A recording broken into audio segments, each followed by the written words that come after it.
It's December 19th now. Remember, it was a week or so ago in a story I told you. Well, it was about Joseph and Mary, and Mary was in the manger, and Joseph was out getting some fire getting some wood, so they could have so they could. It was really cold, warm it up.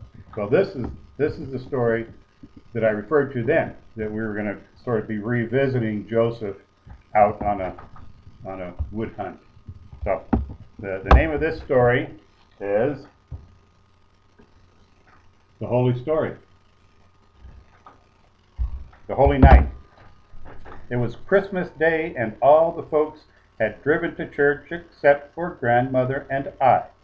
I believe we were all alone in the house. We had not been permitted to go along because one of us was too old and the other was too young.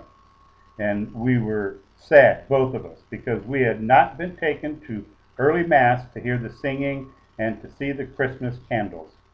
But as we sat there in our loneliness, grandmother began to tell a story.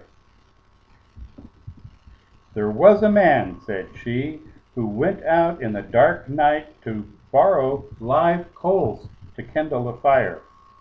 He went from hut to hut and knocked.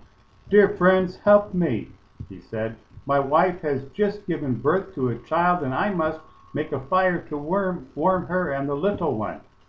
But it was way in the night, and all the people were asleep. No one replied. The man walked and walked, and at last he saw the gleam of a fire a long way off. And then he went in that direction and saw that the fire was burning in the open. A lot of sheep were sleeping around the fire, and an old shepherd sat and watched over the flock. When the man who wanted to borrow fire came up to the sheep, he saw that 3 big dogs lay asleep at the shepherd's feet. All 3 awoke when the man approached and opened their great jaws as though they wanted to bark, but not a sound was heard. The man noticed that the hair on their backs stood up and that their sharp white teeth glistened in the firelight. They dashed toward him, and he felt that one of them bit at his leg and one at his hand, and then the other one clung to his throat, but their jaws and their teeth wouldn't obey them, and the man didn't suffer the least harm. Now the man wished to go further to get what he needed, but the sheep lay back to back and so close to one another that he couldn't pass them. And then the man stepped on their backs and walked over them and up to the fire, and not one of the animals awoke or moved. Thus far, grandmother had been allowed to narrate without interruption, but at this point I couldn't help but break in. Why didn't they do it, Grandma?" I asked. "Well, that you shall hear in a moment," said grandmother, and went on with her story. When the man had almost reached the fire, the shepherd looked up. He was a surly old man who was unfriendly and harsh toward human beings. And when he saw the strange man coming, he seized the long spiked staff with which he always held in his hand when he was tending his flock, and he threw it at him. The staff came right toward the man, but before it reached him, it turned off to one side and whizzed past him far out into the meadow. When grandmother had got this far, I interrupted again. "Grandma, why wouldn't the stick hurt the man?" And Grandma did not even bother answering this one, but continued her story. And now the man came up to the shepherd and said to him, "Good man, help me and lend me a little fire. My wife has just given birth to a child, and I must make a fire to warm her and the little one."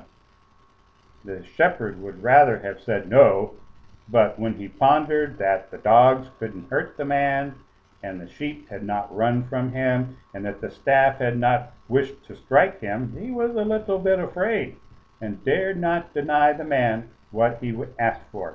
"Well, take as much as you need," said the shepherd. But then the fire was nearly burnt out. There were no logs or branches left, only a big heap of live coals. And the stranger had neither a spade nor a shovel, wherein he could carry those red-hot coals. When the shepherd saw this, he said again, "Take as much as you need." And he was glad that the man wouldn't be able to take away any coals. But the man stooped and picked coals from the ashes with his bare hands and laid them in his mantle.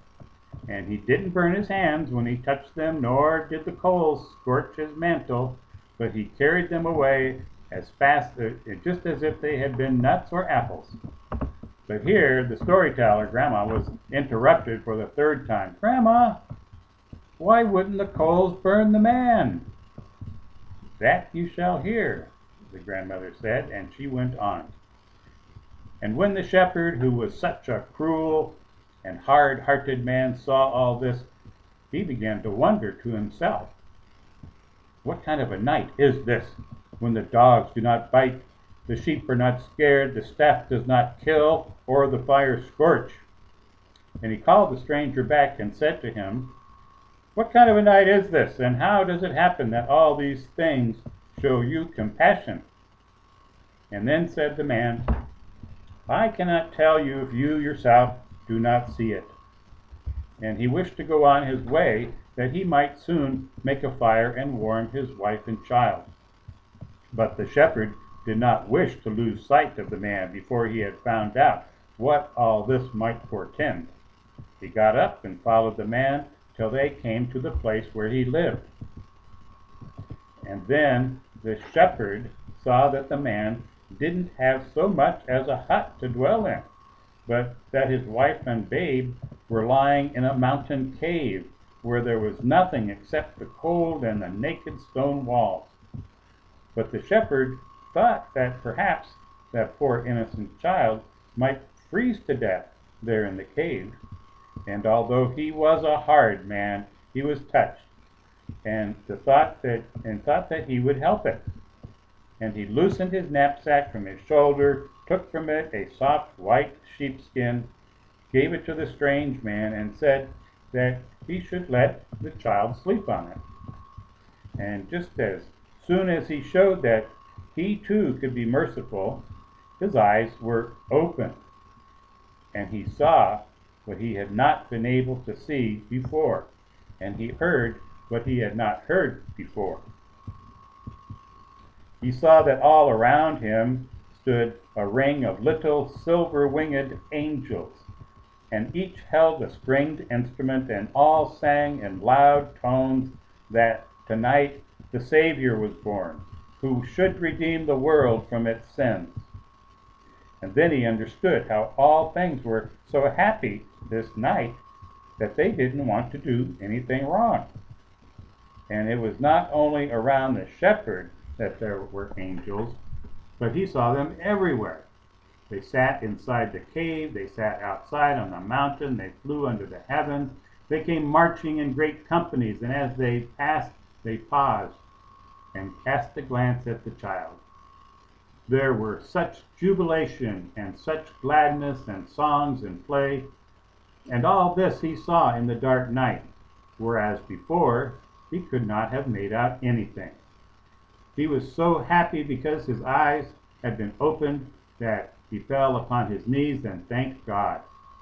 And here Grandma sighed and said, "What that shepherd saw we might also see, for the angels fly down from heaven every Christmas Eve if we could only see them."